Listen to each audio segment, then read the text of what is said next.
one of the great secrets in life to becoming successful, whether it's in a business, whether it's working with someone or for someone or in your own personal life, and I learned this selling encyclopedias door to door in my early 20s, is be prepared in life for a lot of rejection.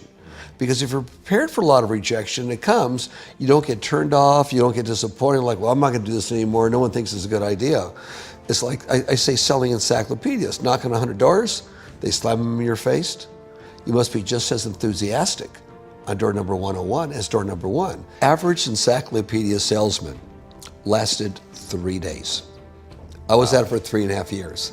And the way it worked in those days, it was commission only. So the way it worked is you went for an interview, they told you all you could possibly make off commission only, and we were in training for 3 days. It was a presentation that was scripted. We'd have to memorize the whole thing. Well, when you go out in the field, you remember parts of it. You knock on doors, you're not quite sure of yourself, a lot of doors are closed in your face.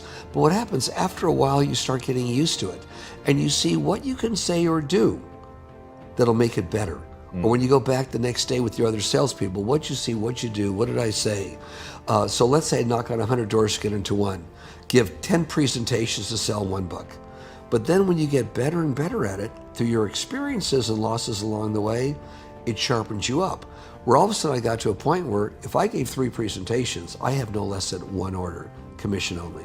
But I believed that I could do that. I believed that Colliers was the best set of books because a high school student could read it. It wasn't like a college manual you had to read, and I was doing something good for somebody. So you have to believe that what you're doing is good, it's going to benefit somebody, and you learn as you go.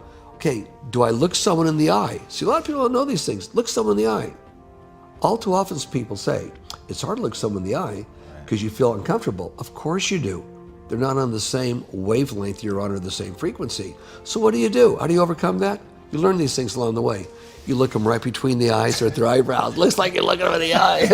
I've been working on a book for a couple of years with some of these tips, and it's not ready yet. Maybe next year it'll be ready. But there's all these things, and of course, smile. Smile is the most wonderful thing God gave us. And you don't smile when you first talk to somebody. You smile before you knock on their door. And if your day sucks, you fake it. Hi, how you doing? So when you smile, everything changes. People change. Everybody believed they're a genius. So in a bull market, everybody believes they're a genius, and they all say the same phrase. This time it's different. So funny. It's such a funny phrase that in the investment world, people make fun of it. They're mocked because it's never different. It's actually the same thing. Bubbles expand, but over time, they mathematically cannot continue. So here we have people making millions of dollars who would otherwise be working in a parking garage, and they are giving stock tips out and telling everybody, you gotta get into this, JDSU, this, all kinds of stuff. So I take my college scholarship money, put it in the market, and I very quickly lose half the money. Because of the crash? Yeah, or because of the crash. And so what happens is I realize, oh my God, I'm not as smart as I thought. It's not easy to become a millionaire through investing in 2 weeks.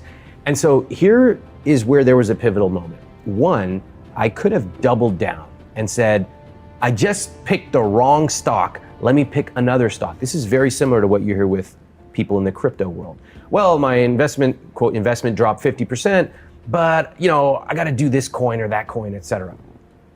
What I chose to do is go a different route and say, you know what?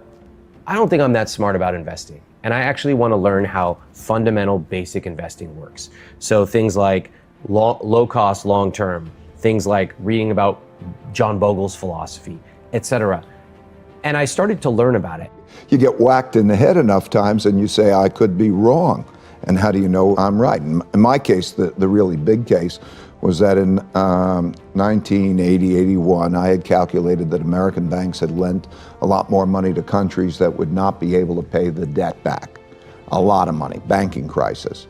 And that was a very controversial point of view. So I'm talking about, wow, a big thing happening.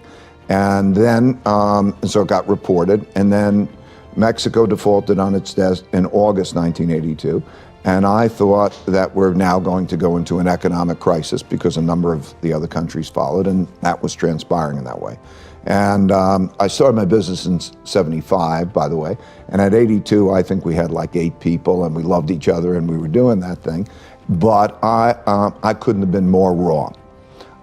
It was the exact bottom in the stock market. So I was very publicly wrong, and even more painfully, I had to let go of those people. And I was so broke that I had to borrow $4,000 from my dad to help to pay for family bills. I mean, it was painful. But you know, okay, now you got a baseball bat to the head, and how many does it take? And then you think, okay, how do I know I'm right? How do I know I'm right? So I was very audacious, you know, going after my goals and whatever my opinion. I didn't want to lose that, but you know, now you're faced with the choice. You know, like the way I look at it is, I want a great life. How do I have the greatest life? But I can have the risk of being wrong. And then everything changed because I figured it out. I got left back in school. I never went to college. I didn't know anybody with wealth. I grew up in a community that was riddled with crack, and half of my friends were dead or in jail by the age of 21. I'm short. I don't have no athletic skill. I can't sing and I can't dance really well. And I'm black, and I've been at the barrel of a cop's gun 3 separate times, when my only crime was I had T-shirts in my back trunk and I was reaching for the stars. I've told I'll never be able to do anything in life, and now I'm a motivational speaker, a 5-time author, best-selling author. I've been on a major network for 12 years. I've created a company that has influenced a good portion of the planet, and I've employed thousands of people and been able to change people's lives. You know, the reality is I'm never going to get away from being black, short, and dyslexic. That's just what it is. So let's get past that. I'm not going to get away from the fact that COVID is here. That's just what it is, right? So if I can do it, and this is one of the main reasons that I do write the books and I put things out, because I'm a prime example of simplicity, hard work, and common sense with morals, and being able to embarrass yourself, take affordable steps and learn from them, and you apply that, you can do it. I do know it's hard. And reality is, I've met people that are more successful than me that had it harder than me. People that grew up in countries where they have to drink out of the same water that the animals drink out of. You know, that they've seen tragic things happen on a daily basis, you know? So, you know, it's out there. But we have two choices. To sit there and say, woe is me, and just be another one of the statistics, or to sit there and give it our best and learn from people like me who say, if my dumb ass can make it, then you can do it too. I never believed that no matter what job you were doing, were you ever beneath anybody else. You had to be able, in my company, you talk to the boy or the girl in the mailroom the same way that you talk with respect to the CEO. Because somebody's dedicating themselves to you, have no right to say that you are a better man or woman than that person, because that person has family, that person has love, and that person is a person. So I think that is where my leadership mentality has come in from, and as well as how can I have people be entrepreneurs in my company if they're not rewarded for potentially taking small steps and trying to do things outside of the box, as long as it's morally correct with what we're doing, and long as nobody else gets hurt. So I have those. That's just been my way of leadership. If you worry, you don't have to worry. And if you don't worry, you have to worry. Okay? Because what I mean is, if you're worrying about what can go wrong, chances are you will create the protections against that thing going wrong, and therefore that's good. And if you're not worrying about the things that are going to go wrong, then now probably the things you never expect are going to come and hit you. Okay? And so it sounds counterintuitive. If you worry, you don't have to worry. And if you don't worry, you better worry. But what it means is that process of, okay, go to the thing, go to it, and enjoy it.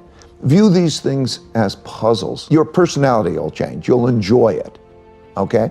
Because life is a puzzle. It's a going through the jungle, okay? It's like that.